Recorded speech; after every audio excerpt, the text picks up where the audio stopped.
कुंज बिहारी श्री हरदास प्रकट संकष्टी व्रत कथा। माता पार्वती जी ने पूछा, बैसाख माह के कृष्ण पक्ष की जो संकटा नामक चतुर्थी वर्णित की गई है, उस दिन किस गणेश का पूजन करना चाहिए तथा उसकी विधि क्या है एवं उस दिन भोजन में क्या ग्रहण करना चाहिए। भगवान गणेश ने उत्तर दिया, हे माता, वैशाख कृष्ण चतुर्थी के दिन व्रत का पालन करना चाहिए। इस दिन विकट नाम के गणेश जी की पूजा अर्चना करके भोजन में कमल गट्टे का हलवा ग्रहण करना चाहिए। हे जननी, द्वापर युग में राजा युधिष्ठिर ने यह प्रश्न पूछा था तथा उसके उत्तर में भगवान कृष्ण ने जो भी कहा था मैं उसका वर्णन करता हूँ, आप श्रद्धा पूर्वक श्रवण करें।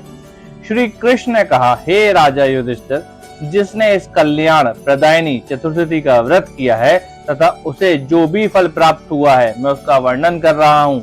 प्राचीन काल में रंती देव नामक एक अत्यंत कीर्तिमान एवं पराक्रमी राजा थे। जिस प्रकार अग्नि तृण समूहों को भस्म कर देती है, उसी प्रकार वह अपने शत्रुओं का नष्ट कर देते थे। रंती देव की मित्रता यम, कुबेर, इंद्र आदि देवताओं से थी। उन्हीं के राज्य में धर्म केतु नाम के एक उत्तम ब्राह्मण निवास करते थे। उनकी दो धर्म पत्नियां थीं, जिनका नाम सुशीला एवं चंचला था। सुशीला नित्य नाना प्रकार के व्रत उपवास आदि कर्म किया करती थी, जिसके फलस्वरूप उसका शरीर दुर्बल हो गया था। उधर चंचला कभी किसी प्रकार का व्रत नहीं करती थी तथा भर पेट भोजन ग्रहण करती थी। कालांतर में सुशीला के गर्भ से सुंदर लक्षणों से युक्त एक कन्या ने जन्म लिया तथा चंचला के गर्भ से एक पुत्र उत्पन्न हुआ। पुत्र रत्न की प्राप्ति के उपरांत चंचला सुशीला को विभिन्न प्रकार से ताने देने लगी तथा उसे चिढ़ाते हुए बोली, अरे सुशीला, तूने इतने सारे व्रत उपवास आदि करके अपनी देह को निर्बल कर लिया, किंतु तुझे तो एक कृशकाय कन्या प्राप्त हुई है। एक और मुझे देख, मैंने कभी व्रत उपवास नहीं किए तथा भर पेट भोजन करके हष्ट पुष्ट बनी रही, जिसके कारण मैंने एक स्वस्थ पुत्र को जन्म दिया। अपनी सौतन के मुख से निकले इन कटु वचनों को सुनकर सुशीला आहत हो गई। वह पूर्ण विधि विधान से भगवान गणेश जी की आराधना करने लगी। सुशीला द्वारा भक्ति पूर्वक संकट नाशक गणेश चतुर्थी का व्रत करने के फलस्वरूप भगवान गणेश उसके समक्ष प्रकट हुए। भगवान श्री गणेश ने कहा, हे पुत्री, तूने पूर्ण श्रद्धा एवं भक्ति से मेरी आराधना की है, जिसके फलस्वरूप मैं तुझसे अति प्रसन्न हूँ। मुझे तेरी मनोकामना ज्ञात है। अंततः तेरे गर्भ से एक शास्त्र वेता पुत्र उत्पन्न होगा। इस प्रकार वरदान देकर भगवान गणेश जी वहां से अंतर्ध्यान हो गए। गणेश जी की कृपा के फलस्वरूप सुशीला की कन्या के मुख से मोती, मूंगा आदि बहुमूल्य रत्न झड़ने लगे। कुछ समय के उपरांत सुशीला को एक पुत्र रत्न की प्राप्ति भी हुई। पुत्र जन्म के कुछ समय पश्चात ही धर्म केतु का स्वर्गवास हो गया।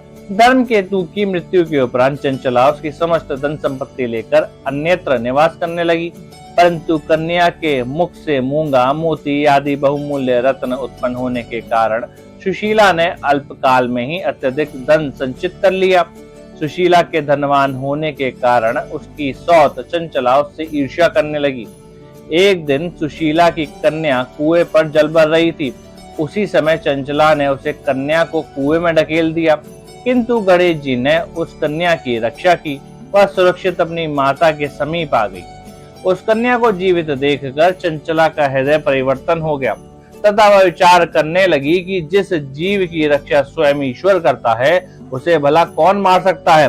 सुशीला भी अपनी पुत्री को सकुशल देखकर अत्यंत प्रसन्न हुई तथा उसको हृदय से लगाते हुए बोली,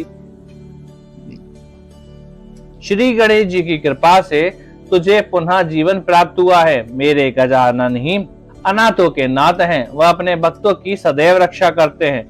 भगवान गणपति की महिमा से प्रभावित होकर चंचला को प्राश्चित हुआ तथा वह सुशीला के समक्ष आकर उसके चरणों में नतमस्तक होकर बोली, हे सुशीले, मेरी बहन, मैं अत्यंत पापनी एवं दुष्टा हूँ। आप मेरे द्वारा किए गए अपराधों को क्षमा करें। आप दया की मूर्ति हैं। आपने अपने दोनों कुल तार दिए हैं। जिसकी रक्षा स्वयं ईश्वर करे, उस मनुष्य को कैसे आहित कर सकता है। जो लोग धर्मात्माओं एवं सदाचारियों में दोष दर्शन करते हैं, वह अपने कर्म फल के प्रभाव से नष्ट हो जाते हैं। तदुपरांत चंचला ने भी भगवान गणेश के पुण्यदायी व्रत का पालन किया। भगवान गणेश की कृपा से उन दोनों में परस्पर स्नेह एवं सौहार्द में निरंतर वृद्धि होने लगी। श्री गणपति जी की कृपा से शत्रु भी मित्र बन जाते हैं। सुशीला द्वारा किए गए व्रत के प्रभाव से उसकी सौतन चंचला का हृदय परिवर्तन हो गया। भगवान गणेश आगे कहते हैं, हे माता, मैंने आपको पूर्व काल का संपूर्ण वृतांत सुना दिया है। संसार में इससे उत्तम समस्त विघ्नों को नष्ट करने वाला कोई अन्य व्रत नहीं है। ऐसी दिव्य कथा को सुनने के लिए वीडियो को लाइक करें, चैनल को सब्सक्राइब करें, बेल आइकन दबाएं और कमेंट करें। जय श्री गणेश।